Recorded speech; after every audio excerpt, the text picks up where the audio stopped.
Matt Lenihan Boxing Social in association with Empire Fight Store and R Kings. As usual, we have Gareth A. Davies back on the channel.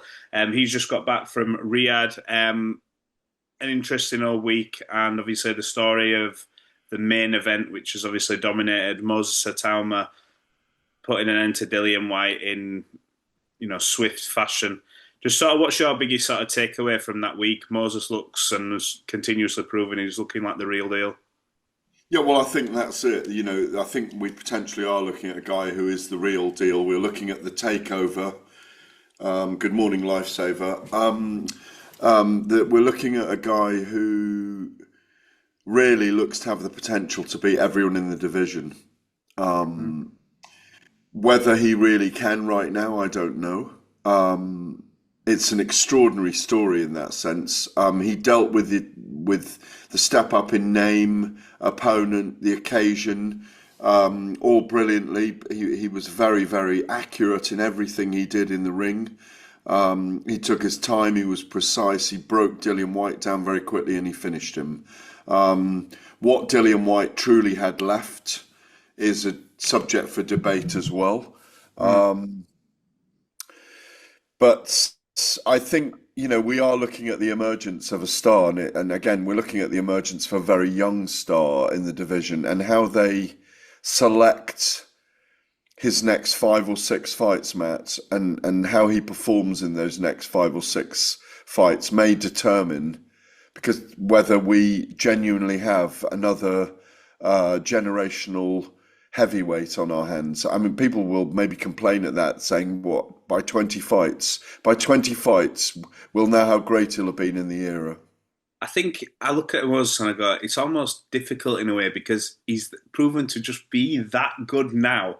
Where, when you look at the likes of, and this is no disrespect to him because I think he's on the rise still, Fabio Wardley, for me, his career has been brilliant matchups, brilliant thing. And you look at step by step and you go, you know what, that was the right fight at the right time. And same with Moses to this point. But he's got to that point now where you go, after Dillian Whyte, where is that step? Because I saw Francis Warren's interview, I think, with Coogan, and they talked about Usyk, and he almost looked as if to say, why not at this point? Because you're almost going, well, where is that step? If other people are tied up, you kind of got to go, maybe risk it and take him off the leash now. Yeah, I mean, I think anyone bar, if you think Tyson Fury's retired now, I mean, I think anyone but bar Oleksandr Usyk, Tyson Fury retired, Joseph Parker and Ajit Kabayel, I think those 4 represent very difficult challenges right now for Moses Itauma. Anyone else, Daniel Dubois, Anthony Joshua, particularly Filip Hrgović and Jarrell Miller, I like those 2, and Jermaine Franklin, which are names that are being pushed forward next that may give him rounds. Lawrence Okoli, Martin Bakole, Wardley? Fabio Wardley won't fight because they're in the same stable. They are. Yeah. With Ben Davison, because I've asked about that. But if they have to fight eventually, I suppose they will fight. But I think that where I differentiate between Fabio Wardley and Moses Itauma is Itauma's a thoroughbred as a boxer. He's got an amazing IQ, whereas everything Fabio achieves will be in spite of not having had an amateur pedigree, in spite of not, having come through the ranks. In spite of not having boxing skills. As Ben Davison describes him, he's the Deontay Wilder of British heavyweight boxing. It's a really good way to put it. He's a little bit more skillful than Deontay Wilder was, but he's got that ability, as we saw against Justice Hooney, as we saw against Fraser Clark, to put people away and finish them, as we saw against David Adeleye as well. He's got this incredible power in him, as well as the dog. I think Jermaine Franklin, Filip Hrgović, obviously, who's got a badly cut eye after his fight with Adeleye, because I think if David Adeleye had beaten Hrgović, they might have put Adeleye in with Moses next. It's the only thing the young man's missing. I wrote a column about it for the Telegraph, for the Monday paper. He's got everything except one thing, and that's rounds in the bank. And Hmm. that's what he needs. When Mike Tyson won the world title, he'd had 28 fights at that point and 74 rounds in the ring. He Hmm. was still only 20, but like Moses, they put him, fortnight after fortnight, and got him moving, even though he was mainly knocking people out in 1 or 2 rounds. Yeah. The thing is, he probably is ready for everyone. If his life depended on it, they could put him in with anyone. But the problem, Matt, is, and I've said this to a few other people, I said it in the build-up, I did a big piece breaking down the blueprint for his future. Emma Raducanu at 18 can win the Women's US Open Hmm.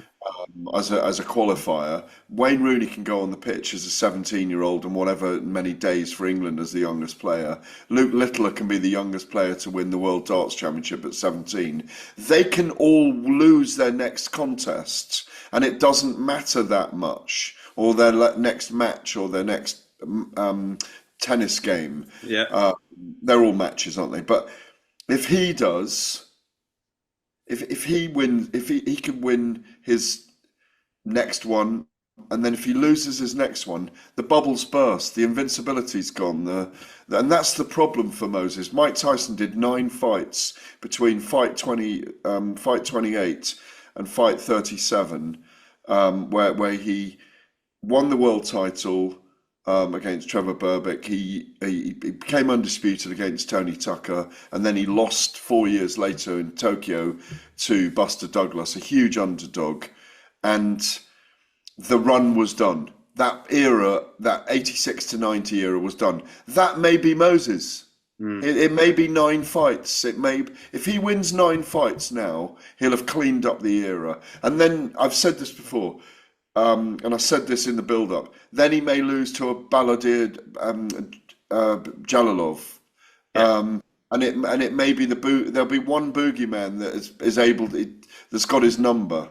But no one may beat him. Yeah. But him reigning for 10 years, I don't see it. He won't be around that long, I'm afraid. I don't think. No, not even at the young age, or do you think he get? Why do you not think he'd be around that long? Because there's so much money in the heavyweight division now. He won't Yeah, need to box on beyond 26. He won't need that's to. wild. No, but someone will emerge it's heavyweight boxing. Someone will emerge capable of beating him. And the someone will emerge to test him eventually. I mean, I hope I'm proved wrong. I hope I'm proven wrong, but we are at the beginning of a very, very fascinating journey where people around him will be on tenterhooks. He's nerveless, but they'll be on tenterhooks because one loss can really affect him. And I disagree with Eddie Hearn. He can be as big a star as Anthony Joshua ever was. That's my next question, because I saw originally that question come up on DAZN where they go agree and disagree, and I saw Tony Bellew's comment on it. And look, we know he's been high on Joshua, and look, I don't necessarily subscribe to the fact there is a right and wrong with this, because AJ is a commercial juggernaut, and he has had the Olympic And will background, continue to but be. but I also go, we can't definitely say Moses won't, because at the minute he is an absolute wrecking machine, and he has this. I feel he's gaining this star power as well without doing all the other stuff outside the ring. Only just starting. And he's a baby. It did him a favour that his first really big, high-profile fight, although Dempsey McKean was quite a big fight as well. His first really big, high-profile fight was in Saudi Arabia, slightly under the radar, on the day that the football season began in the UK, in England. And that it wasn't the full phalanx of world global media with the Americans. The Americans weren't really there, and now the world's on notice. Now the heavyweight division's on notice. Now we're starting to talk about him more. And from here, this was the Star is Born moment, but a very young star born. Mm-hmm. And he's also got the intelligence, the wherewithal in the ring, the intelligence outside of it, the ability to grow in front of the media. We felt him grow last week. Hmm. around us all. He held the occasion very well. This is just the start. Let That's me it. let me just ask just quickly before I ask you about the other news that's come out. Dillian Whyte, I almost the shot that took Dillian out, the one on the top of the head, because as soon as that was hit, he was done. There was no coming back from that. He almost referenced to the fact that, oh my God, this has got me here. Was was there an air of inevitability? Because people were talking about the ring walk, saying, he didn't do his usual wolf howl. It was almost like he was, I don't know, just not there. I didn't get that feeling from watching from home during the week. I got the feeling this was a motivated Dillian.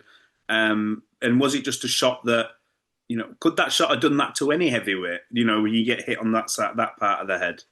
Yeah, I I don't just know. thought Moses was too good, but you're right. The shot here did wobble him, and Moses went in for the kill, but he did it, boom, and he broke him down, took him apart very quickly. Then, no, he didn't seem motivated at all during the week. Yeah. Um, he was happy to give it to quite a few people about that he was being written off as cannon fodder and all of those things.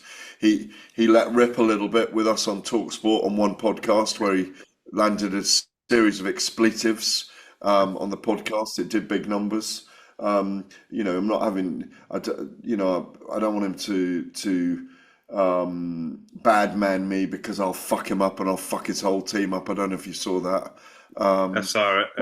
And that was the only time that he really raised his voice, if you like, during the week. He kept his counsel.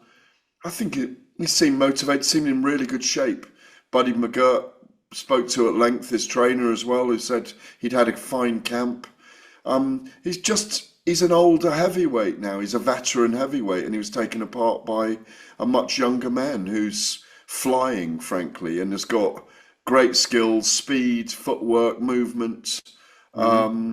and just looks incredible. So I think, you know, people pick over the bones of what's wrong with someone afterwards when they're down, and I just think he was beaten by a much younger, faster heavyweight.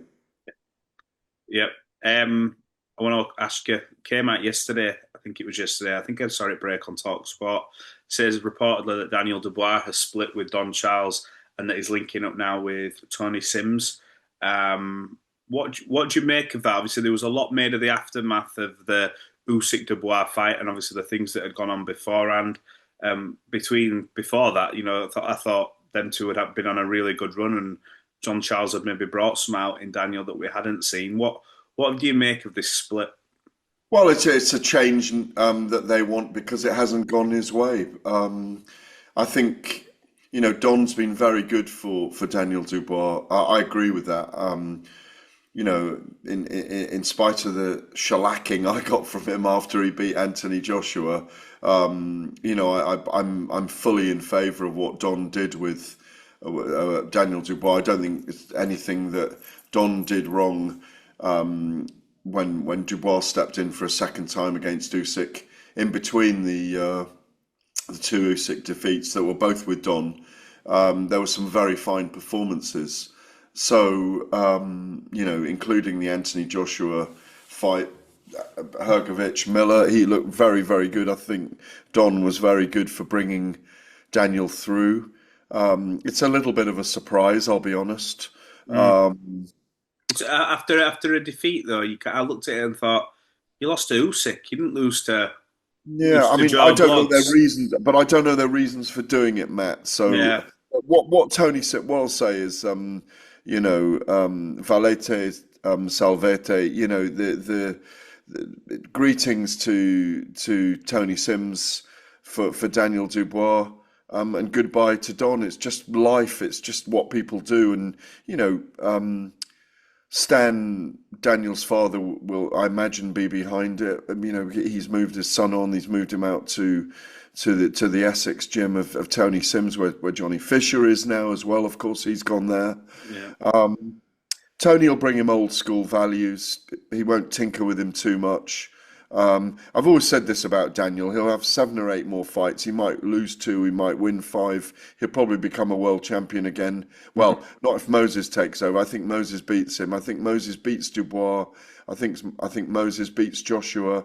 I think Moses probably does beat Parker and Kabayel within 18 months. And I hope they get Usyk out to fight him in the next 18 months. But he's got to be careful against some of these guys, because if he does lose once, the bubble will burst. And he needs to maximise who and what he is. He needs to win the world title, beat several of the top guys before a loss. If he gets to that point, he's going to be a very, very big name. Does he become a bigger star than Anthony Joshua, in your opinion, right now? What's your gut telling you? In athletic terms, he definitely can be. The crossover to the commercial side of it, the jury's still out on that. But if they make all the right moves, if he does all the right things and goes to the right places, he's already got a Nike deal, Yeah, you know, people which forget that. which Francis Warren got for him a while ago. But so he's already got a Nike deal. He's going to make truckloads of gold. He's come into the heavyweight division at the right time as the standout, with Turki Al Sheikh interested. If Oleksandr Usyk wants to earn a pot of gold as well before he walks away, and doesn't want to ruin and decides he will risk rather than ruin, will risk his legacy, then we've got a massive fight on our hands. It's a really big time for him to come into the division. Yeah, Matthew, I've got to go. I know. I agree. That's why I wanted to ask that before we wrapped it up. Appreciate you jumping on, Gareth, as always. Pleasure. We'll catch up soon. I know you're jumping on TalkSport now. Yeah, enjoy your days away, bud. Cheers. Thanks very much, as always. Cheers.